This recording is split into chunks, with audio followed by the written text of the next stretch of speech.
terima kasih. Alhamdulillahirrabbilalamin. Assalamualaikum warahmatullahi wabarakatuh. Eh, Semoga kita semua dalam lindungan Allah Ta'ala, sehat semuanya.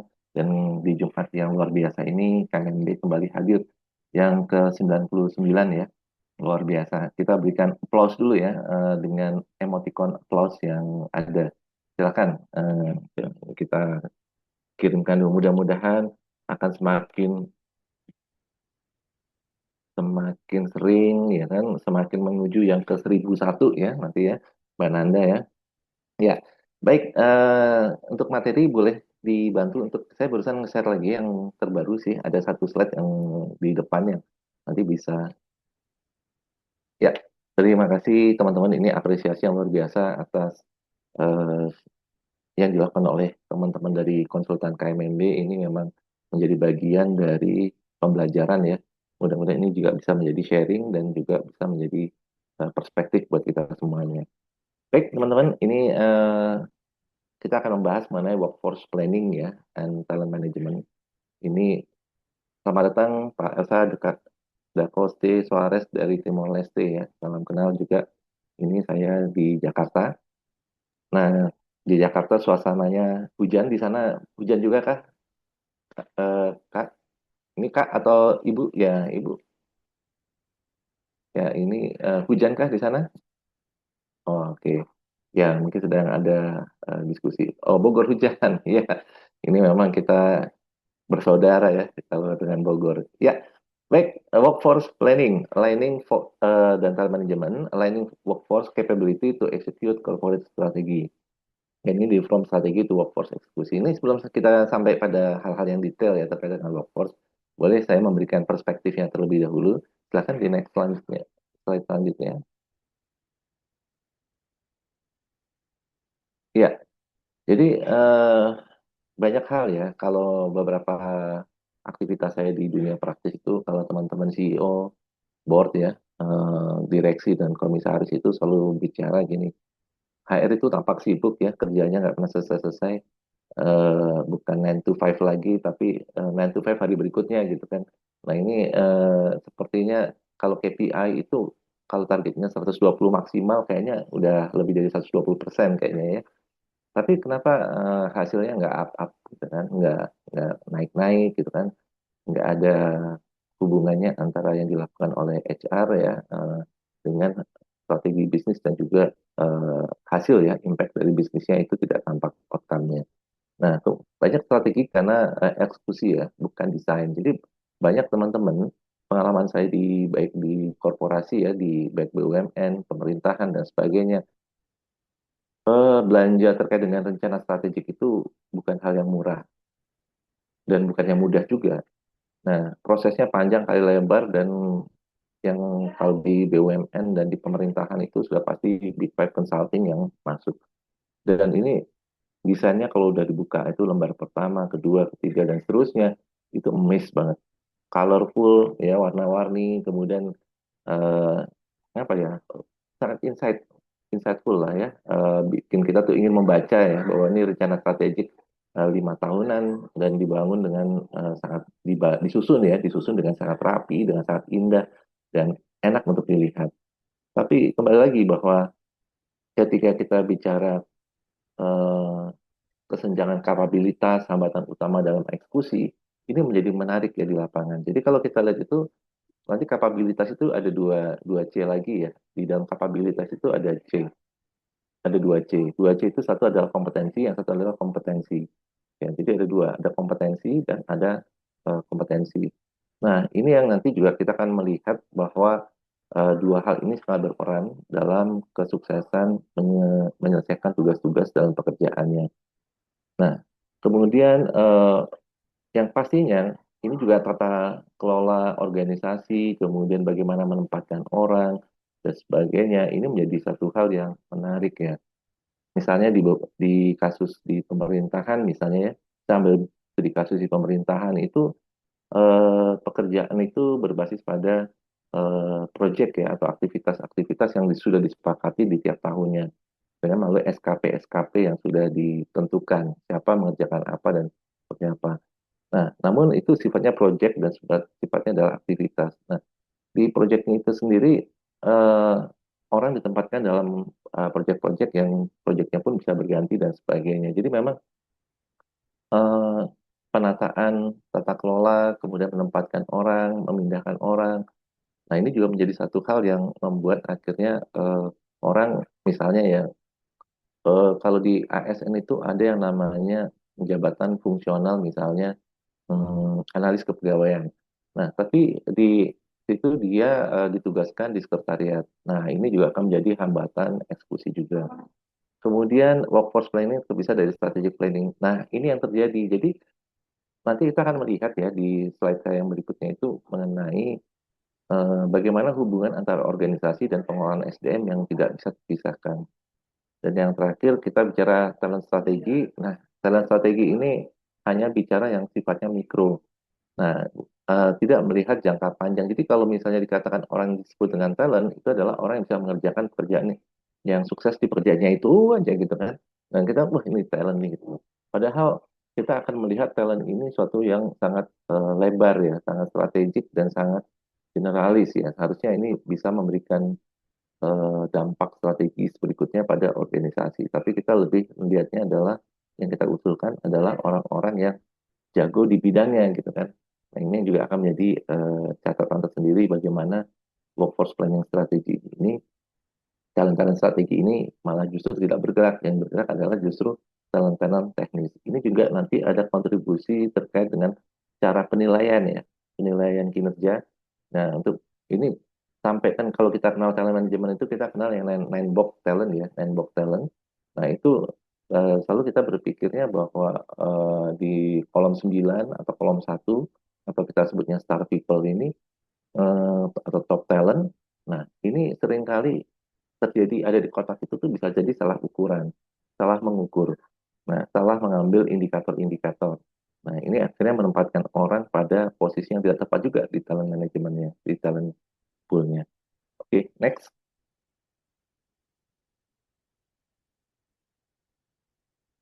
Ya, oke, ini ya, teman-teman. Jadi, ini mengantarkan terkait dengan mindset perspektif ya, antara organisasi dan people.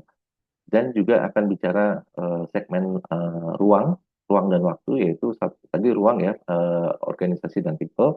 Waktu itu adalah masa depan dan masa kini. Oke, ini konsep yang selalu saya gunakan untuk mengidentifikasi hal-hal yang dalam organisasi. Oke, kalau kita bicara strategik, kita akan bicara masa depan. Kalau kita bicara eksekusi, kita akan bicara saat ini. Lalu di mana masa lalu? Masa lalu itu di bagian data. Nah, ini ya. Jadi kalau kita bicara kayak kalau naik kendaraan itu masa depan itu akan terbuka lebar. Ya, itu kaca kaca depan kita tuh terlihat. Kalau misalnya kita lihat masa lalu yang di belakang kita itu spion itu kecil-kecil. Ya, jadi kita melihat bahwa masa lalu itu sebaiknya bisa menjadi lesson learn yang bisa digunakan untuk kegiatan dan aktivitas kita saat ini. Nah, kemudian ada sisi kanan dan sisi kiri itu akan bicara organisasi dan people. Ya, sebelah kirinya people. Nah, oke. Nanti feature dengan organisasi itu kita akan ketemu yang namanya strategi. Ya, oke. Bisa dilanjutkan yang dulu. Nah, oh, oke. Jadi ini kalau feature itu tantangannya adalah sustainable competitive advantages. Tidak ada organisasi yang tidak ingin jadi nomor satu. Semua ingin menjadi yang terbaik, berkontribusi yang luar biasa, nah, dan selalu berkelanjutan. Ingin hidup ribuan tahun. Ingin selalu ada organisasinya di dalam dunia ini. Walaupun pendirinya udah nggak ada, tapi organisasinya berharap selalu ada. Nah, makanya ini kita kenal bahwa masa depan itu akan bicara sustainable competitive advantage. Jadi nggak ada yang tidak ingin kita melampaui ini ya. Yang kedua, organisasi akan bicara konteksnya adalah inovasi. Kenapa? Nggak mungkin melakukan sustainable competitive advantage kalau kita tidak melakukan yang namanya inovasi. Nggak mungkin kita mendapatkan cara yang berbeda dengan cara yang sama. Sorry, hasil yang berbeda dengan cara yang sama. Nah, ini yang menyebabkan organisasi itu mesti kudu harus, apalagi wajib ya kan, itu menjadi organisasi yang memiliki inovasi. Nah, kemudian untuk saat ini kita akan bicara adalah GRC ya. GRC itu Governance, Risk, dan Compliance ya. bahwa tidak bagaimana pengelolaan organisasi itu adalah harus yang bicara tata kelolanya, risknya, compliance-nya. Nah itu saat ini harus kita melihat adalah di sisi itu sebagai memperkuat kita mencapai tujuan yang diarahkan, digariskan oleh strategi di organisasi. Yang kita selalu bicara itu people ya, di engagement. Nah ini adalah hal yang penting bahwa eh, people dan organisasi ya people-nya harus engage dengan apa yang diharapkan oleh organisasi. We've talked about future and organization, kita akan bicara strategik ya. Di sini semuanya adalah kita bicara strategik. Sedangkan kalau kita bicara eh, organisasi dan present, itu kita akan bicara organize ya. Bagaimana kita akan menentukan bagaimana how ya. Kalau saya nyebutnya strategik itu why dan what. Nah, itu namanya kalau organize itu akan bicara how dan who. Bagaimana dan siapa. Nah, ini harus clear ya. Dalam organisasi itu kita harus lihat dulu nih strateginya itu why. Kenapa sih kita mau ke arah sana? Kemudian mendefinisikan dengan clarity, dengan sangat jelas ya. Karena di situ akan accountability-nya akan bisa kelihatan. Jadi nanti siapa mengerjakan apa itu akan terlihat. Makanya menurunkan, mengcascade ya, menyelaraskan dari yang namanya strategik ke sampai ke sisi eksekusi itu bukanlah hal yang mudah. Memang ini KMMB ini jagonya untuk bisa melakukan menurunkan hal tersebut. Nah, kemudian kita turunkan dari sisi tata kelola. Ya, kalau organize itu adalah tata kelola. Nah, dari tata kelola ini kita akan menurunkan tadi how bagaimana. Jadi di sini akan kuat dengan kebijakan, SOP, aturan-aturan, ya kan, kemudian sampai kepada struktur organisasi, job desk dan sebagainya. Kalau dari sisi HR, ini harus clear di sini nih, tata kelolanya. Nah, setelah itu baru kita bicara masuk ke area people. People itu akan bahas mengenai perilaku. Berarti kan ada proses sinkronisasi ya dari yang namanya sistem, dari strategik dan organize kepada yang namanya perilakuan, behavior ya. Nah, ini yang biasanya melalui metodenya sosialisasi sampai pada namanya pengembangan. Dari training dan pengembangan. Sosialisasi, training, pengembangan, dan itu over and over again. Dan nggak akan pernah selesai-selesai. Diingetin, diulangi, sampai orangnya paham. Gitu. Kalau kata anak saya, kasih paham tuh ya, kata gitu. Anak saya tuh bilang, kasih paham tuh ya, kata gitu. Iya. Jadi itu yang menarik itu ya, kalau kita bicara dari sisi behavior. Nah, kemudian kalau berikutnya lagi kita bicara dari people ke future, itu akan bicara accelerator, accelerate ya. Percepatan hanya bisa dilakukan oleh para leader. Nah, leader as a coach, leader as a coach, as a mentor, dan leader as a counselor. Nah, inilah tiga hal ini yang dimainkan oleh para leader. Karena makanya di bagian atas itu peran leaders itu sangat penting ya di akselerator. Jadi memang ini kaitannya dengan menciptakan behavior, itu leaders juga akan memberikan role model yang seharusnya sehingga leaders ini dekat dengan yang main strategik ya kan jadi berbentuknya siklus. Nah, ini kalau teman-teman pahami bahwa eh, jangan-jangan kita nggak pernah ketemu nih antara namanya kemampuan leaders kita dengan kemampuan strategik yang diharapkan oleh organisasi. Karena apa? Kita salah dalam nanti di tatarannya dari tata kelola yang sudah kita set up menurunkan ke dalam namanya HR agendanya itu menjadi tidak sinkron. Jadi pengalaman saya HR itu kayak business as usual ya ini bau ya HR itu bau gitu kan. Nah, itu business as usual. Jadi mau strateginya kayak apapun ya dia begitu lagi. Coba kalau teman-teman kalau misalnya gini, strateginya berubah nih, mainnya di ekspansif nih. Nah, kemudian rekrutmennya apa? Alat tesnya itu lagi, itu lagi. Nah, kan sebenarnya ketika kita bicara mau ekspansif, kan berarti kan kita akan mencari orang-orang yang punya eager to expand ya. Nah, ini yang apa namanya menarik pada saat perekrutan yang dilakukan ya indikatornya itu lagi, orang yang dicari ya itu lagi, pakai alat tesnya itu lagi. Jadi kalau kita lihat, loh, tidak ada perubahan antara yang kita mau mau lakukan ekspansif dengan bagaimana mengelola orang, mencari orang sampai menempatkan orang, mengelola orang itu masih still the same gitu kan. Nah, ini yang menarik. Nah, jadi kadang-kadang kita juga menemukan, saya menemukan di satu perusahaan saya dulu ya, eh, di lembaga keuangan juga. Nah, itu menarik. Jadi strateginya udah banyak berubah nih, Bapak dan Ibu. Tapi aturan-aturannya, tata kelolanya tahun 2015, 2017, 2018, padahal ini tahun 2025, 2026 gitu ya. Ini analoginya seperti itu. Jadi gimana strateginya sudah, padahal strateginya itu dibuat oleh Big Five Consulting dengan harga yang sangat mahal, ya kan, luar biasa ya. Ya, tapi kembali lagi tata kelola ke bawahnya itu masih sama lagi, ya 2015, 2018. Nah, mungkin bisa panggil KMMB untuk bisa menyelesaikan masalah itu. Karena KMMB spesialisasinya memang di hal-hal tersebut ya. Nah, ini yang menarik kalau dari saya belajar dari teman-teman KMMB ini luar biasa. Nah, bagian ini bisa kelar. Nah, nanti tinggal dikomunikasikan, disosialisasikan kepada tim atau people-nya. Oke, next. Nah, ini yang tadi saya sudah sebutkan, berarti ada visi, misi, values, kompetensi, strategic initiative, KPI, ada strategic, dan ya dengan itu kemudian business model, value chain, ya business process, policy, regulation itu ada di organize, itu harus clear banget. Jadi model bisnisnya kayak apa, pasti akan berubah value chain dari misalnya industri kue atau industri apa makanan ya, kue atau makanan itu akan beda dengan model bisnis dengan namanya manufaktur. Nah, kemudian ada harmonisasi, sosialisasi, sampai change management. Nah, ini bagian yang paling sakit kepala nih. Kalau bagian sistem aja itu akan jauh lebih pengalaman ya, sekitar 3 bulan itu dan strategik sampai kepada namanya model bisnis sampai tata kelola itu bisa kita buatkan dalam waktu 3 bulanan.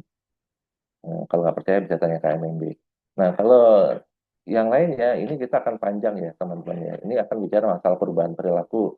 Kita butuh waktu yang relatif panjang karena belum lagi kita berhadapan dengan orang lama gitu misalnya yang ada di perusahaan itu padahal organisasi udah mau berubah.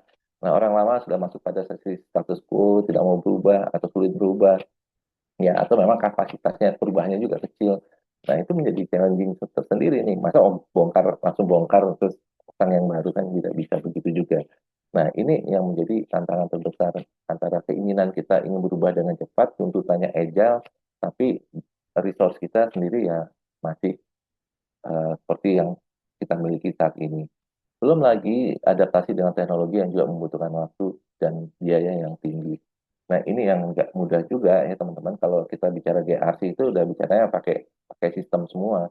Jadi semua terpantau dalam sistem pergerakannya. Jadi audit itu mudah dalam melakukan menginvestigasi proses kalau sudah menggunakan pendekatannya GRC. Karena ini bagian juga mengurangi fatigue ya, fatigue assessment pada saat di akhir tahun. Nah, pengalaman saya untuk membuat yang namanya GRC itu bisa mereduce banyak assessment, misalnya kayak misalnya engagement, kemudian safety, atau K3, atau hal-hal yang lain, itu bisa kita reduce dengan menggunakan single dengan namanya GRC. Nah, kemudian itu yang memudahkan kita dalam sisi monitoring ya nantinya. Tadi saya sampaikan juga ada eh, coaching, mentoring, dan counseling. Nah, ini adalah tugas para leader. Kalau itu saya selalu ingat namanya Ki Hajar Dewantoro. Pemimpin itu ada di depan, di tengah, dan di belakang. Nah, udah titik habis itu. Kalau misalnya teman-teman bisa lakukan mengembangkan pemimpin, bukan cuma hanya ngejar target, itu adalah bukan talent. Pemimpin itu bukan ngejar target. Ya, pemimpin itu adalah meng-create masa depan, meng-create harapan, bukan meng-create target. Nah, itu yang salah. Kebanyakan kita melihat bahwa memasukkan talent kita adalah yang achievementnya paling tinggi, gitu kan, paling bisa memberikan cuan paling tinggi. Oh, jangan-jangan dia cuma sales atau cuma marketing saja nih kemampuannya. Tapi untuk kalau kita bicara masa depan, ini akan bicara berbeda dengan hal-hal yang sifatnya teknikal seperti tadi. Oke, nah satu lagi yang masih bisa kita tampilkan, klik. Oh. Nah, teman-teman, jadi kalau katanya Bruce Lee ya, yang penting latihan terus ya. Jadi kalau kita puterin, ini kayak namanya apa spiral. Jadi ini adalah indikator, jangan-jangan kita di putaran yang sama gitu kan. Tidak berputar kayak spiral, jangan-jangan tuh teman-teman. Makanya sebenarnya strategi organize behavior, accelerate, dan transform itu merupakan satu kesatuan yang tidak bisa dipisahkan. Jadi memang transform itu bukan nunggu ada digitalisasi, belum bukan nunggu ada bencana, bukan nunggu ada musibah, bukan nunggu perusahaannya mau oleng atau perusahaan mau nyungsep, nggak ada. Transformasi itu dilakukan itu suatu keharusan dari waktu ke waktu. Ya. Jadi ini ya strategic organized behavior accelerate dan transform itu bisa disingkat dengan namanya SOBAT ya. Untuk memudahkan teman-teman di kepala ini kalau melihat itu bahwa organisasi itu ya as a cycle dan itu yang harus dilihat ya. Nah, ini untuk memudahkan kita aware apakah kita di tiap harinya itu masih berjalan di hal yang sama. Jangan-jangan kita benar-benar terkurung, kita rasanya bergerak, tapi nggak kemana-mana. Capeknya itu yang luar biasa. Itu ya teman-teman ya. Jadi ini mungkin bisa menjadi salah satu juga kita sebelum masuk kepada hal-hal yang lebih detail ke dalam, ini adalah satu mindset untuk melihat perspektif bagaimana kita mengidentifikasi antara organisasi dan people itu masa depan dan masa kini itu dikelola dengan tepat. Dengan satu kali pandangan, tidak usah berkedip. Nah, itu langsung bisa dapat dengan sobat strategic organize behavior dan accelerate and transform itu bisa jadi satu persatu. Oke, next. Nah, kita masuk ke sini. Berarti workforce planning itu di mana kan? Gitu. Kalau dari peta yang tadi, kita akan bisa lihat bahwa workforce planning itu akan bicara kalau semuanya dan ya dari namanya strategik dan tata kelolanya itu udah dan tuh baru kita bisa membahas masalah workforce planning. Ya, apalagi kalau udah pakai kata strategik. Nah, berarti kan strategik itu beda ya workforce planning sama strategic workforce planning ya. Kalau strategi workforce planning adalah ketika kita mendesain organisasi, mendesain tujuan organisasi. Nah, kita akan bicara adalah workforce planning. Makanya kita akan mengenal HR as a business partner. Dulu HR itu cuma urusan di people tuh. Jadi itu bagian strategik dan organize itu dikerjakan sama bagian organisasi. Nah, nanti setelah jadi ini Pak HR, Bu HR kerjakan gitu kan. Nah, dia nggak tahu tuh. Jadi mengalami kebingungan. Nah, dalam mendesain organisasi di dalam konteks strategik tadi antara future dan sustainable competitive advantage. Nah, HR sudah mulai dilibatkan. Makanya ini yang harus diajak ngobrol nih. Nah, kalau kita mau ekspansi seperti ini, menurut HR gimana nih? Orang seperti apa yang bisa mengerjakan tugas seperti ini? Ya, talent seperti apa yang mau kita harapkan dari tempat kita yang ada? Nah, jadi ini adalah proses sistematis ya dari awal ya dari ujung itu HR sudah berperan untuk bisa mengantisipasi kebutuhan tenaga kerja masa depan. Jadi nggak pemadam kebakaran. Dan ketika saya merekrut, ya saya merekrut ya atas nama saya hari ini, itu merekrut bukan untuk hari ini, tapi merekrut Seta ini untuk masa depan. Nah, ya, teman-teman ya. Ini yang kadang-kadang kita udah kebakaran apa ya, kebakaran jenggot ya karena bahasa Gen X atau ya Gen Baby Boomer ya, itu kebakaran gitu kan. Baru kita merekrut dan berapa nih? Kita posting apa? Akunting misalnya. Berapa orang? 2 orang. Wah, kejar. Yang dicari adalah akunting nih. Nah, ini yang menarik ya.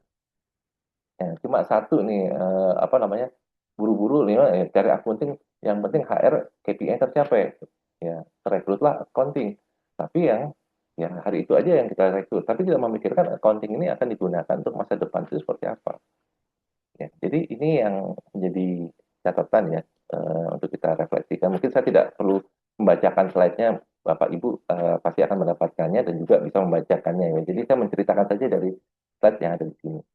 Ya, kemudian mengelola supply demand, menghasilkan tenaga kerja, selaras dengan arah strategi. Nah, itu yang tadi saya ceritakan ya begitu. Ya, ciri utama adalah forward looking. Ya, nah ini. Jadi memang far away banget nih. Jadi HR dibutuhkan visi yang baik juga selaras dengan manajemen, ya kan. Kemudian kita harus punya data driven. Nah, ini teman-teman. HR itu kalau ditanya, bagaimana hubungan antara hasil psikotes ya, kalau Bapak Ibu menggunakan psikotes ya dalam proses seleksi, dengan kinerja. Kira-kira model kepribadian yang seperti apa yang bisa mengerjakan hal itu. Kan gitu. Nah, ini menarik nih. Pernah nggak HR melakukan yang namanya data analitik dengan atau terkait dengan data rekrutmennya? Model model seleksi yang dimiliki saat ini kalau dikaitkan dengan kinerja tuh gimana sustainability-nya? Kalau dia modelnya extrovert, dia akan kerja akan sukses di mana nih? Kalau dia modelnya introvert, atau dia akan sukses di mana? Ada nggak permodelan yang dilakukan oleh orang HR dikaitkan dengan yang namanya data aktual. Nah, itu teman-teman. Jadi capek kan kita selalu dikomplain lagi kalau orang HR kan gitu. Rasanya capek. Padahal dia sendiri, HR sendiri, ya termasuk saya gitu ya. Dia memanfaatkan data, tidak look back ke data, tapi lebih pada as usual. Ya, ya tradisi. Biasanya senior saya begitu, biasanya begini. Uh, Kami biasanya lakukan begini. Tapi tidak berusaha untuk mengubah pendekatan yang lebih efektif, lebih tajam dengan data yang dimiliki. Isinya HR itu data semua. Ya. Data pegawai, data pegawai itu, dah. Sayang kalau tidak digunakan. Nah, ini yang menjadi menarik ya, karena itulah yang akan kita melihat sejauh mana sih organisasi kita bisa ditarik di scratch ya ke masa depan itu sejauh apa. Nah, kalau kita nggak punya data, ya kalau mimpi mah boleh mimpi sejauh-jauhnya ya. Katanya pas lihat kenyataan orangnya nggak bisa kemana-mana. Kan kitanya sendiri yang sakit jiwa. Ya, jangan sampai Bapak Ibu para CEO di ruangan ini tuh bisa sakit jiwa nih. Nanti nanti hubungannya ke teman saya, bukan ke saya sih Pak, ke teman saya yang di psikolog ya. Oke, nah terintegrasi dengan corporate strategy. Oke, next. Ya, ini ya, ya tadi ya sudah saya ceritakan. Jadi ini biasanya headcount, jumlahnya berapa, kejar lah. Nah, ini kita fokusnya capability, udah beda nih. Ya, jadi kalau udah salah, apa namanya, salah pendekatan, metodologinya salah, udah pasti salah, nanti yang didapatkan juga salah. Yang apa ya tadi, cuma yang penting dapat accounting satu atau yang dua orang yang dibutuhkan, ya udah dua itu aja, udah kerja di situ. Duduk manis kerja nih, ini apa namanya, nenteknya, ini alat kerjanya, kerjakan gitu, udah jangan pendek. Ini udah jangka menengah dan panjang. Operasional strategik dan reaktif dan proaktif. Ya, gitu ya, teman-teman. Jadi ini yang membedakan antara HR planning tradisional dengan strategic workforce planning. Oke. Kayaknya sudah pada paham sepertinya Mbak Nanda ini. Nah, jadi kelihatannya sudah mulai ada yang bertanya gitu kan. Ya, silahkan lanjut. Nanti kita lanjutkan terlebih dahulu ya, Bapak dan Ibu. Ya, baik tonton. Jadi inilah bagaimana mengintegrasikan yang namanya organisasi, SDM, dan culture ya, Bapak dan Ibu. Ya. Ini model-model yang saya kembangkan dan bukan kembangkan secara teoretikal saja ini karena dikembangkan dari praktis ya, karena saya juga dari praktisi juga. Kemudian saya akademisi dan kemudian saya kalau dari praktis itu kemudian diuji ke akademisi. Ini saya ujikan. Jadi memang semua saya ujikan di akademisi. Jadi dari yang praktis saya buat, kemudian saya ujikan di akademisi diterima, saya kembalikan ke praktis lagi. Jadi ujinya sudah melalui beberapa layer ya. Jadi makanya untuk mendapatkan eh, hal-hal yang terkait dengan pendekatan antara SDM dan organisasi kurang lebih seperti ini. Oke, kita pakai layer yang ini masih sama ya. Ada sustainable competitive, innovation, KRC, engagement. Nah, ini semua ada indikator-indikatornya, Bapak dan Ibu. Ini saya menggunakan indikator teoritis ya, Bapak dan Ibu. Bapak Ibu bisa memilih indikator, any kind of indikatornya yang penting kuat atau definisinya itu jelas. Definisi dan kemudian diturunkan menjadi indikator yang jelas. Contoh nih, misalnya SCA, ya, Sustainable Competitive Advantages, itu adalah kita akan bicara satu indikatornya, effective business process. Dua, product differentiation. Tiga, organizational responsiveness. Dan empat, cost leadership. Ini adalah kalau kita bicara SCA dengan pendekatan theoreticalnya. Ya. Ini indikatornya harus clear. Jadi kebayang, kalau nanti effective business process kita turunkan lagi menjadi indikator yang lebih mikro, itu akan lebih mudah. Sama disebut dengan effective business process di tempat kita. Ya, produk diferensiasi apa yang mau kita hasilkan? Apakah hitungannya 1 tahun? Berapa banyak produk diferensiasi? Dua atau 1 tahun bisa dua produk diferensiasi. Organizational responsiveness adalah SLA misalnya. Berapa banyak SLA yang mau kita, berapa cepat, sorry, berapa banyak lagi, berapa cepat SLA yang mau kita kerjakan atau kita responnya. Dan cost leadership, bagaimana semuanya itu berujung pada efisiensi tanpa mengurangi kualitas. Nah, itu kan challenging banget. Hidup itu udah kayak, kalau di Jepang itu, perusahaan Jepang itu Kaizen ya, performance improvement itu nggak pernah habis-habis gitu loh. Bangun tidur tuh apa yang mau kita improve, bangun tidur apa yang mau kita improve, bangun tidur apa model lagi apa yang mau harus kita buat gitu kan. Nah, ini yang harus kita miliki. Contohnya ya, Bapak dan Ibu. Inovasi, kita bisa lihat dari inovasi produk, proses, marketing, organization, innovation. Nah, itu juga ada GRC itu dari tarif ya. Misalnya ada transparency, accountability, responsibility, independence, and fairness. Ya. Atau engagement, ada physical, cognitive, and emotional. Nah, ini ya, ada indikator-indikator. Dan culture juga ada indikatornya juga. Jadi ini semua kita lihat, ini kalau mau jadi dashboard enak banget nih. Kalau nanti KMMB bisa wujudkan dalam bentuk aplikasi, ini bisa kelihatan. Kita mulai dari yang namanya yang paling atas ya, paling luar ya. Kita bicara KPI. KPI saya menggunakan balance scorecard-nya Kaplan. Ya. Kapan tuh luar biasa ya. Kalau kita lihat bagian atas itu kan adalah target yang harus kita capai, customer dan finansial ya. Bahwa seperti yang dilakukan oleh KMMB hari ini, membangun silaturahmi untuk mendapatkan finansial perspektif. Ya. Jadi yang namanya bersilaturahmi itu mendatangkan rezeki. Ya. Tuh, coba tuh, Kaplan tuh udah berpikir demikian. Jadi yang namanya customer dan finansial itu nggak bisa dipisahkan. Silaturahmi dan rezeki itu nggak bisa dipisahkan. Itu ya. Ini luar biasa. Kalau kita lihat dari Kaplan saja, apa namanya perspektif ini, bahwa itu yang harus kita lakukan. Mindset itu dulu nih. Bahwa kita jangan bicara cuannya dulu. Kita bicara adalah bagaimana make it happy others kan. Ketika make it happy others, namanya rezeki itu udah ngikutin. Udah tenang aja. Rezeki itu nggak akan pernah ketukar. Ya. Yang penting cara kita benar dalam men-treat customer kita. Makanya sekarang tuh timbul yang namanya customer centric. Ya. Jadi itu yang teman-teman harus pahami dulu nih. Yang selama ini organisasi akan bicara cuan-cuan. Exactly right. Tanpa cuan kita nggak bisa beroperation. Ya, tapi untuk mendapatkan itu jangan sampai menghalalkan segala cara. Makanya kita harus bawahnya akan bicara adalah sistem dan teknologi. Ya, sistem kita harus teruji, dibungkus dengan teknologi, GRC-nya ada di situ, dan people-nya harus learning and growth. Ya kan harus bertumbuh, ya kan belajar dan bertumbuh, berkembang. Jangan bergerak saja, cuma capek. Ya. Nah ini yang menjadi bergerak, bertumbuh, dan berkembang. Nah ini yang penting. Nah ini kalau kita bicara Kaplan di bagian sesi yang pertama. Nah yang hijau di yang lingkaran kedua itu kan kita bicara adalah kalau sudah ditentukan customer finansialnya, strategiknya apa? Ya kan turun ke organisasi. Yang hijau itu organisasi. Desainnya piye, ya kan gitu. Kalau bahasanya Mbak Nanda kan gitu. Piye sih desainnya gitu kan. Ini desainnya ini kayak gimana ini? Cemana nih desainnya nih kan gitu. Untuk menjawab strategiknya. Kemudian prosesnya piye Ki? Setelah desain, nah prosesnya detailnya kayak apa? Kemudian siapa yang bisa proses ini bisa dikerjakan oleh siapa? Ya kan talentnya itu sopo. Wonge di to wonge iki. Nah, kan gitu. Nah, ini yang penting kan. Jadi kalau kita bicara bahwa organisasi itu jangan sampai gagal paham bahwa strategik itu sendiri organisasi itu perlu pikirkan tuh siklusnya. Baru kita akan bicara kalau sudah ketemu strategik nanti akan hubungannya sama kita evaluasinya di performance di masing-masing orangnya performance appraisal.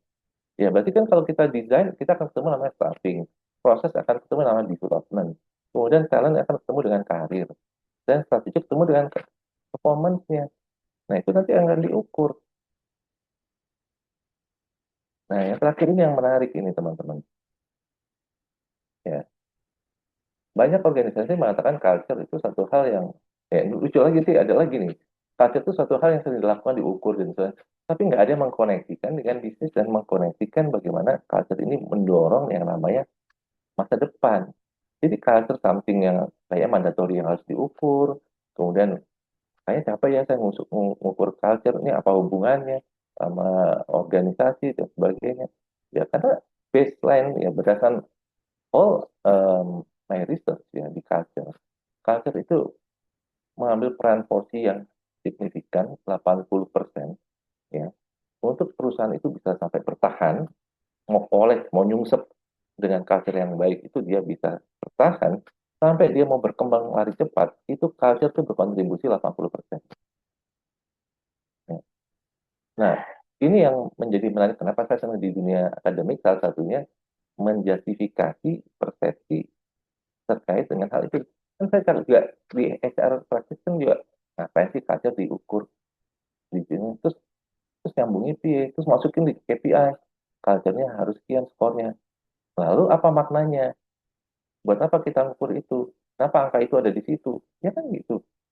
Kok kerjaannya sia-sia kalau nggak di, ya pokoknya ini harus. Nah ini yang udah pokok kudu ya, nggak akan ketemu. Ya kan? Nah ini yang hal-hal yang perlu kita pahami dalam berorganisasi dan berkemaslahatan ya dengan banyak orang. Oke, next.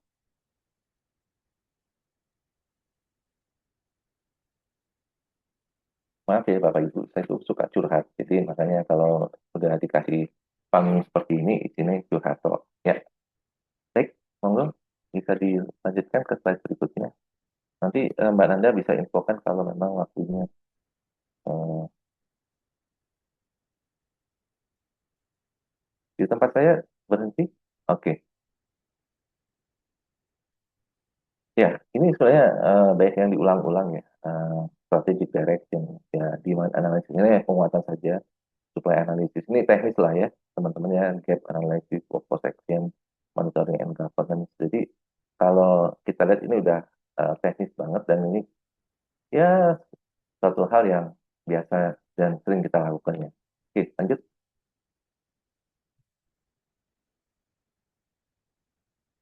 Iya.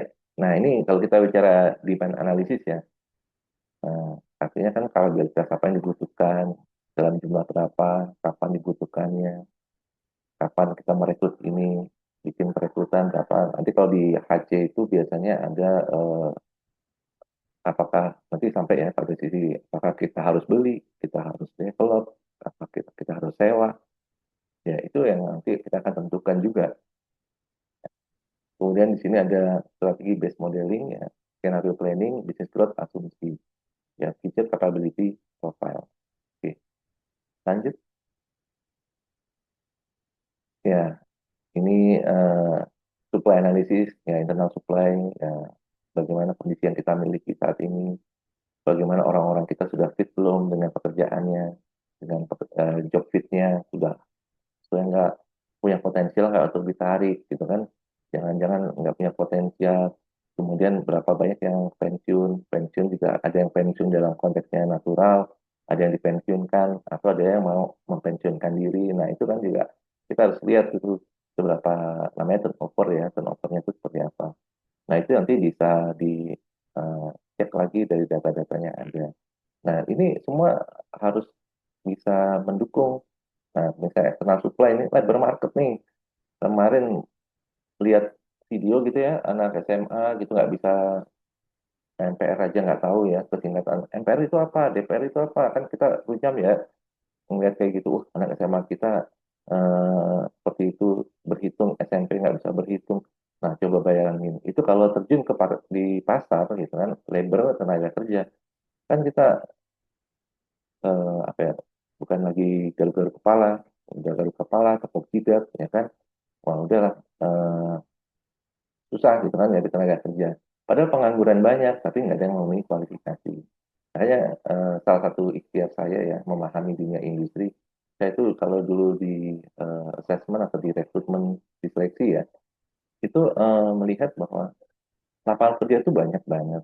Terus kemudian saya melakukan proses seleksi dong, dapat banyak nih orang nih. Tapi yang pas ketika diseleksi itu tidak ada satupun yang masuk gitu kan.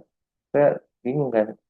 Nah, udah biaya mahal, diulang berkali-kali gitu kan untuk dapetin orang itu satu setengah mati, dan akhirnya kita dealing dengan keadaan ya sudahlah yang penting dapat orang deh, kalau nggak gitu kita nggak jalan-jalan gitu.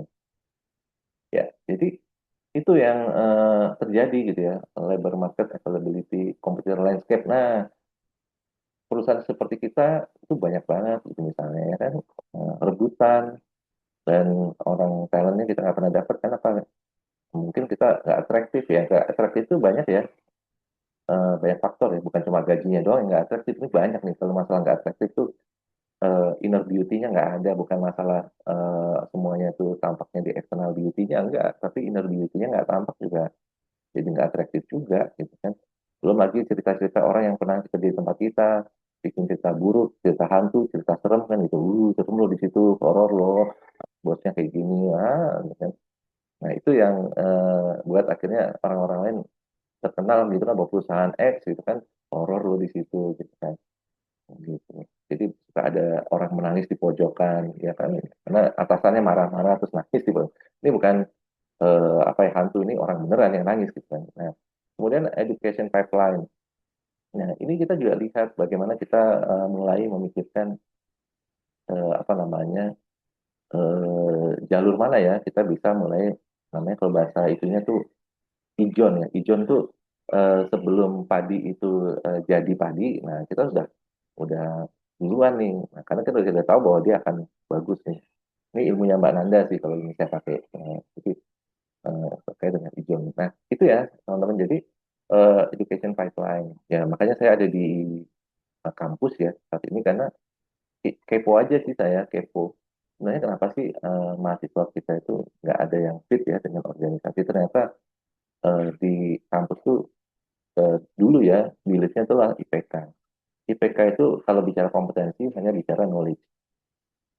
Padahal kalau dalam dunia kerja butuhnya kompetensi, ada skill dan attitude. Nah, itu yang nggak dapat teman-teman. Jadi yang namanya IPK, mau IPK-nya sampai 5, ya walaupun nggak pernah ada ya angka IPK 5 gitu kan. Makanya mau sampai luar biasa, itu tetap aja itu hanya batas knowledge. Nah, makanya kampus saat ini sudah mulai berubah, ya kan, mengarahkan pada yang namanya OBE. OBE itu penilaiannya bukan cuma paper and pencil, tapi sudah bicara adalah produk ya, hasil. Jadi sudah mengarah kepada skill. Dan juga ada penilaian perilakunya. Ya, ini juga menarik. Jadi memang sudah mengacu pada kompetensi B. Ya. Jadi memang terlambat, tapi ya daripada tidak sama sekali kan gitu.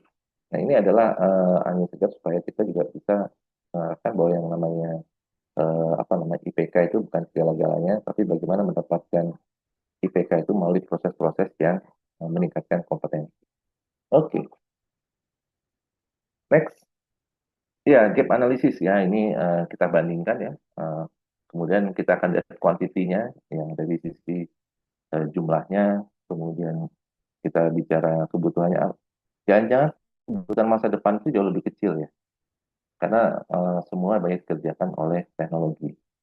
Ya, jadi saya membayangkan bukannya makin banyak ya workforce-nya, tapi justru kualitas workforce-nya yang makin meningkat.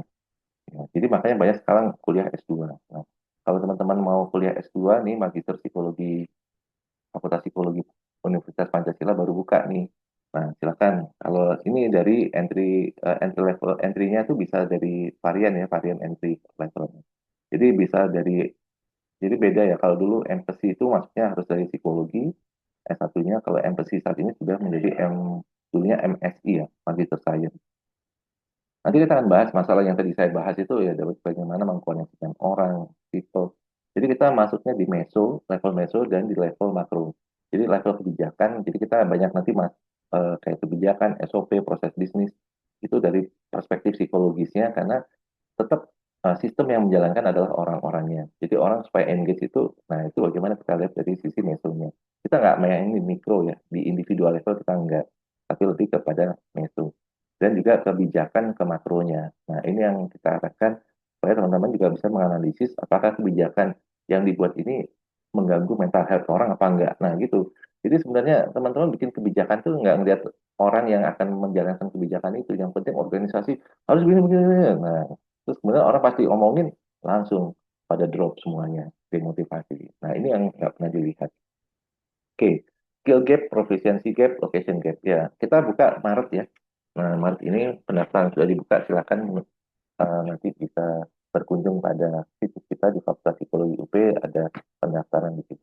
Ya, 70%, ya 80% itu kelasnya dari online. Nah, jadi teman-teman yang punya kesibukan, Timor Leste, ayo kita ada kerjasama kalau nggak salah dengan Timor Leste ya. Jadi silakan kalau mau daftar juga, kita kelasnya adalah online. Oke, lanjut, Mbak Nanda. Nah, ini merubah mindset ya, merubah mindset eh, dunia pendidikan untuk mendekati dunia kerja, yaitu yang coba saya lakukan ya di sini sebagai change agent, eh, ya mengubah persepsi perspektif psikologi itu yang tadinya individual level, kita harus main di ranah yang sifatnya makro. Nah, ini yang sedang saya arahkan ke sana. Oke, ini kita workforce mapping mengelompokkan ya nanti roles-nya yang critical itu yang mana begitu. Berarti kelompok-kelompokin itu ya. Kemudian skill. Nah, skill yang nanti impact terhadap strategi itu apa? Nah, kemudian kita akan segmen atau core transaksional nanti seperti apa. Nah, ini sudah kita bicara workforce mapping. Mana yang siap, ya ready, mana yang agak siap, ya kan, sampai yang tidak siap, terus ini mau diapain semuanya, ya kan. Ya pusing ya, maksudnya tenaga kerjaan kita juga nggak mudah, nggak murah juga kan. Implikasi-implikasi kayak gini nggak seperti membalikan telapak tangan terus kemudian hilangin hilangin semua nggak. Kayak aset kan, barang 5 tahun nggak, udah ya, tahun bukunya habis sudah kita selesai lelang. Orang kan nggak bisa begitu, orang bisa puluhan tahun, 20 tahun, kan nggak ada namanya asetnya yang turun kan. Nah, yang kita upayakan adalah bagaimana meningkatkan aset orang itu gitu loh. Ya, jadi salah bagi kita ketika udah nggak cocok orangnya, terus kemudian kita biarin, terus sampai 20 tahun ada di organisasi itu, wah itu organisasi yang kena imbasnya. Ya. Dan kitanya sendiri juga zolim juga jadi orang kan gitu. Nah, ini yang perlu diperhatikan terkait dengan ketenaga kerjaan. Ya, next.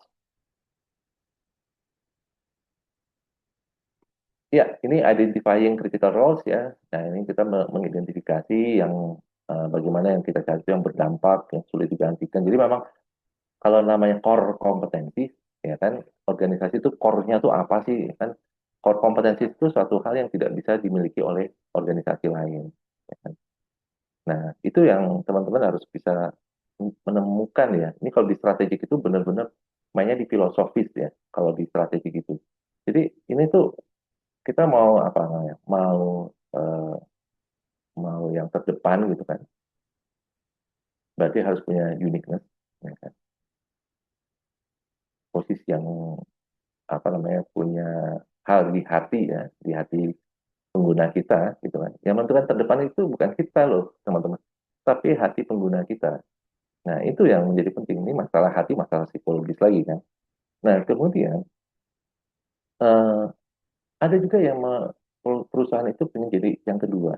Kan suka ada tuh lagu aku ingin jadi yang kedua gitu kan. Nah, itu perusahaan pun juga gitu. Ada juga yang mau jadi yang kedua gitu. Saya nggak usah jadi yang pertama deh, nggak apa-apa. Saya mau jadi yang kedua aja. Ada juga. Ekor aja. Hanya bicara kalau dia dapat market apa namanya market share-nya itu misalnya dia yang utama 40 ya saya ambil yang 20-nya di kita. Jadi itu aja. Jadi hanya pilih yang kedua aja, ambil market share-nya aja dari yang pertama gitu kan. Ya, itu menarik. Jadi inilah bisnis itu perlu dipahami filosofisnya gitu kan. Jadi kalau udah nggak ketemu filosofisnya, bikin bisnis tapi nggak tahu apa namanya mau diarahkan kemana, ya itu akan sekedar hanya bisnis terjadi, kemudian nggak berapa lama juga akan tutup gitu ya. Ya, itu yang mungkin juga perlu dipertimbangkan. Nah, sehingga sulit digantikan mendorong hubungan kompetitif yang tidak diceritakan dan berdasarkan jabatan atau kita melainkan dampak dari strategisnya. Nah, ini yang menjadi penting. Oke, kita nggak bicara siapa yang di jabatan, manajer udah bukan jabatan atau struktural. Kita kalau selama kompetensi yang nggak masuk dengan apa yang kita harapkan, ke GM-GM-nya itu kalau perlu ya kita ganti semua. Gitu. Karena tidak mendukung bisnis kita di depan ya masa depan kita. Oke, lanjut. Makanya suka ada pertanyaan kan, apakah para pimpinan kita itu talent? Nah, gitu setelahnya. Ya kan, kadang-kadang kita lihat, oh, bapak ini, wah, ini sebenarnya talent apa bukan sih sebenarnya gitu kan. Nah, ya, jadi talent itu apa ya? Talent itu bukan posisi ya, talent itu ya. Ini saya memberikan perspektif ya, bahwa talent itu bukan posisi, bukan jabatan. Bukan semua para manajer, para atasan itu adalah talent. Enggak. Ya. Jadi kita harus paham dulu nih, teman-teman. Di setiap level itu ada talentnya. Ya. Talent itu cuma 5%. Kalau GM-nya ada 5 gitu kan, berarti 5% dari 5. Berapa tuh? Ya kan? Ya, cuma sedikit gitu kan. Ya. itu. Jadi teman-teman, ya itu yang ya 5% ya, bukan 5%, sorry, 2,5 sampai, ya 2,5%. Nah itu kalau kita di bawah 5% pastinya. Nah itu talent itu memang apa ya, sedikit. Jadi kalau kita bikin namanya apa nggak, 9 matriks itu, kalau talent kita kebanyakan gendut ya, talentnya gendut, ya itu dipertanyakan ukurannya, kok saringannya kok gitu banget gitu kan. Harusnya bisa di bawah 0,5%, 0,5 gitu kan, talent-talent itu. Nah ini 20% talent, ini talent apa apa ini kan gitu. Nah itu ya. Jadi ini yang kita harus pikirkan, apakah orang-orang kita itu memang sudah tepat atau belum untuk cover masa depan kita di organisasi. Sebenarnya ya build ya. Saya kenal beberapa perusahaan yang build. Yang lebih sustain memang build, teman-teman. Ya. The leader from within. Di mana semua leadernya didapatkan dari orang dalam. Tapi kembali lagi, ini orang dalam yang sudah dibentuk, sudah punya akademinya, ya kan, sudah punya institutnya. Ya. Kayak KMMB ini udah ada institutnya. Ini kayak Mbak Nanda nih talent semua ya, karena dibangun dari institut, gitu kan. Ya, jadi itu cara berpikir, makanya kenapa saya masuk ke sekolahan, ke kampus, jadi korporasi masuk ke kampus, karena saya melihatnya bahwa apa, resource ya, talent itu adalah di developmentnya. Makanya saya apa ya, masuk ke kampus ini kan sebenarnya belajar ya, bagaimana bisnis kampus itu di-create ya, dijalankan. One day saya akan buat kampus sendiri aja gitu kan, saya akan bikin namanya HR Indonesia gitu misalnya. Nah itu kan kita bisa menyediakan orang-orang HR yang strategik gitu kan. Nah, kalau memang itu yang di apa namanya, itu adalah resource yang harus kita miliki. Jadi memang kadang-kadang banyak perusahaan apa sih development ya kan, kemahalan, cari yang murah ada nggak? Kalau perlu yang online, online, online, online. Yang 250, kemahalan 250, yang 50.000 aja, yang bisa satu kantor ikutan gitu kan. Ada yang gratis nggak? Ah itu aja yang gratis tuh gitu kan. Nah yang kayak gitu, gimana mau berharap the leader from within dengan konteks developmentnya seperti itu ya. Minimal adalah 60 berapa ya, kemarin tuh 1 tahun itu sekitar 60 sampai 80 jam pelatihan yang ideal. Nah pertanyaannya, apakah teman-teman sudah mendapatkan pelatihan yang ideal 60 sampai 80 jam per tahun. Nah itu pengembangan itu sebegitunya. Nah perusahaan, kalau udah perusahaan tidak mau seperti itu, ya kalau buy itu, kalau hire ya, buying, itu kita nggak akan dapat values-nya. Tapi kita dapat kayak obat obat sakit kepala. Jadi sakit kepala minum obat selesai. Tapi besok sakit kepala lagi. Itu tuh kalau buy external hiring. Ya. Kenapa sih kita tidak sevisi, tidak sehati, ya kan tidak di-develop bahwa membangun perasaan, membangun hati, membangun emosi itu barengan.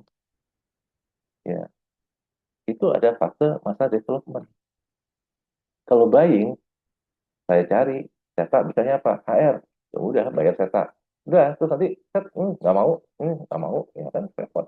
Padahal kita punya keahlian, tapi kalau nggak mau apa, ayo ya kan, ya udahlah keluar sana, ya keluar, saya keluar, saya cari tempat lagi yang lain kan, mungkin tempat bapak ibu mau nampung saya boleh, nanti saya kirim CV-nya ya pak. Boleh nanti via mbak Nanda juga boleh kalau ada yang mau hire saya gitu kan. Nah kan gitu, kalau kalau pro hire kan begitu kelakuannya ya kan, nggak ya yang penting kan saya profesional, orang tahu saya gitu, ya udah gitu kan, saya doesn't hurt gitu kan. Meninggalkan organisasi ya melenggang kangkung aja, nggak ada apa ya, emosional. Kan ada beberapa organisasi itu kalau mereka meninggalkan organisasi itu ya, tapi mereka mereka tuh yang keluar dari organisasi itu masih kumpul bareng, lu alumni ini ya, alumni ini itu apa, itu top of mind dan mereka pride punya kebanggaan saya alumni perusahaan X, perusahaan C misalnya. Karena mereka di hire karena ke values mereka yang di perusahaan itu sudah dibangun, di develop. Makanya di hire sama perusahaan-perusahaan dengan harganya 3 kali lipat. 3 kali lipat sudah kerja.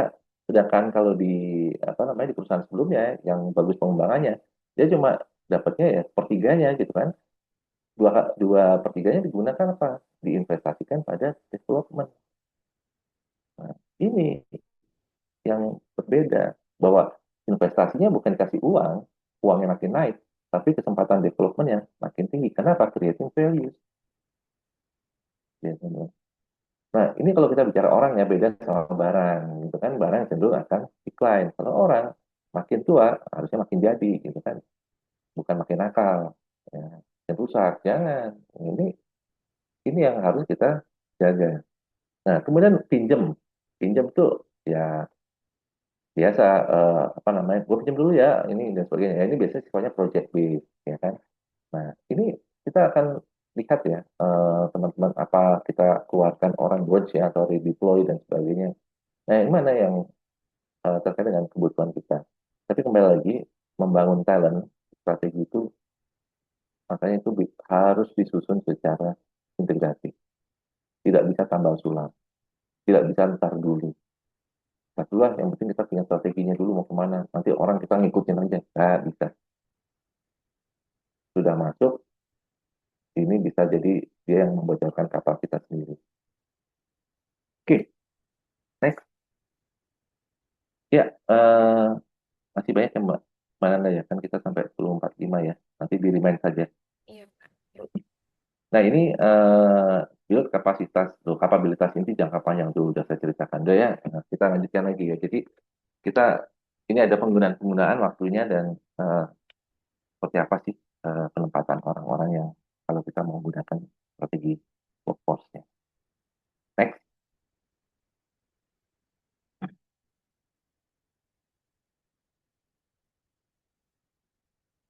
Nah, ini cek cek cek cek. Nah, corporate strategi jelas nggak?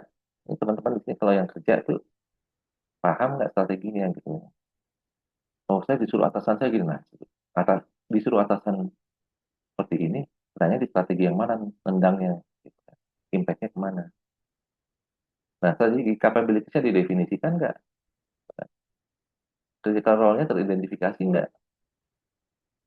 Nah, talent inisiatif mendukung gap nggak? Gitu. Nah, itu yang dilihat semua tuh, teman-teman.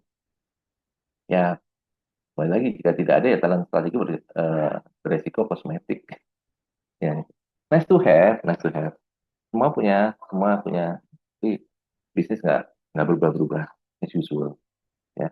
Jadi itu yang kita suka terjebak, makanya kalau teman-teman direksi ya, saya dulu di beberapa komite ya, di beberapa organisasi, baik yang BUMN, korporasi, ya jadi apa namanya, sambil kuliah, sambil ngajar ya, eh, saya juga menjadi komite-komite sebagai pendekatan saya untuk memahami praktis ya dari sisi helikopter view. Karena melihat dari meja komisaris itu akan sangat sangat sangat kelihatan banget ya. Kalau kita di dalam itu kayak berenang dalam lumpur gitu kan. Napas saja sulit gitu kan. Kalau ngeliat dari atas, oh ternyata eh, gapnya di sini. Oh ternyata di sini. Nah ini yang menarik. Nah itu yang sering saya lakukan. Sehingga model-model yang tadi itu, kalau habis saya penugasan gitu kan, habis ada assignment di apa namanya, di komite gitu kan, biasanya saya dinominasi remunerasi gitu kan. Kemudian lihat itu, kemudian oke, saya pulang langsung bawa mapping lagi, model baru lagi, terbarukan, supaya nanti kita bisa melihat problemnya tuh bisa lebih mudah kita urai. Selanjutnya, ya ini governance ya, tata kelola dan matrix ya. Ya ini harus clear ya, persentase critical roles with ready successor. Nah, berapa persen sih tersedianya? Ya, berapa yang akan mungkin hilang? Nah, ini harus ada datanya semua. Time to capability. Ya. Untuk bisa mengidentifikasikan itu sampai datanya lengkap semuanya itu, atau bisa menyediakan orang gitu kan yang tepat ya, itu sejauh mana HR diukur enggak gitu kan. Ya kalau misalnya proses rekrutmen seleksi menghabiskan waktu berhari-hari berjam-jam, gimana cara supaya rekrutmen seleksi bisa waktunya lebih pendek, tapi waktunya lebih panjang misalnya. Misalnya dengan cara tadi ijon, ya kita kerjasama dengan kampus, ya kami juga terbuka juga kalau Bapak Ibu ingin kerja sama, itu kita nanti pilih yang terbaik. Nah, nanti udah dikomunikasikan dari awal, Pak, saya carinya orang yang begini-gini. Ini saya titip indikatornya ya Pak ya, nanti sampaikan gitu kan ke dosennya, saya misalnya. Oh oke, nanti saya carikan. Nanti dari situ saya laporkan, nih Pak, ada Pak, ini semester 5, semester 6 Pak sekarang. Wah, bagus nih. Nah, nanti kita semester 7 udah magang, boleh nggak di tempat Bapak magangnya? Ya boleh. Nah, itu magangan dulu. Memang membangun perasaan itu nggak bisa pandangan pertama saja gitu kan. Itu perlu dilakukan apa namanya, pendekatan-pendekatan pemahaman supaya bisa menemukan kliknya tuh. Ya, satu sisi tenaga kerja tersedia dengan cepat ya kan karena punya resource. Nah, kemudian biayanya juga nggak mahal. Nah, dari situ kalau yang bagus kerja, nah silakan diangkat kan gitu. Jadi rekrutmen seleksinya bukan hanya tes, sebenarnya kuatnya adalah di observasi sebenarnya. Sebenarnya inti dari kekuatan dari menentukan orang yang tepat itu dari observasi dan punya indikator yang tepat untuk bisa di-checklist dalam observasinya. Assessment tes semua sekarang mah semua orang canggih-canggih lah ya. Kalau udah belajar dari apa namanya internet ya kan dari YouTube semuanya alat tes juga sudah. Oke, lanjut. Ya ini contohnya ya perusahaan financial service nih contoh di perusahaan saya mau bicara dulu ya di digital expansion, critical capability-nya data engineering, cyber security, product owner. Nah ini diperkuat ya. Kemudian action-nya ya build ya dari skill internal IT. Nah ini jadi memang pelatihan pengembangan, sekolahin dan sebagainya. Kemudian buy, nah ini buy itu sifatnya eh, memberikan, jadi gini, kalau kita tidak punya teknik, tidak punya orang yang punya jago teknik seperti itu, kita buying. Tapi dia sebagai expert. Ya. Jadi dia jadikan expert, gitu kan, senior arsitek itu. Ya, kemudian kalau baru ya kita vendor cloud ya, mana kita bisa nggak perlu kita miliki ya cloud itu nggak perlu memiliki. Rekam faster product launch dan reduce dependency. Nah ini contohnya aja. Ini singkat saja supaya teman-teman kalau terlalu kalau data-data apa strategi itu terlalu banyak. Ya kita lanjutkan. Ya ini common pitfalls ya menganggap SPP manpower planning bukan. Ya tadi workforce plan itu bukan manpower plan. Ya tidak mengaitkan ke strategi itu selingannya terlalu detail teknis tadi sudah sampaikan di awal ya tanpa ownership bisnis. Jadi semua as usual. Ya teknikal. Lanjut.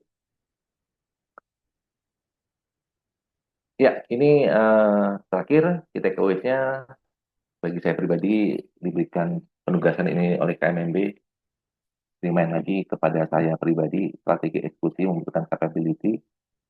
Saya juga mikir lagi ya, eh, apakah capability saya cukup ya untuk membawa organisasi ini jauh lebih ke depan.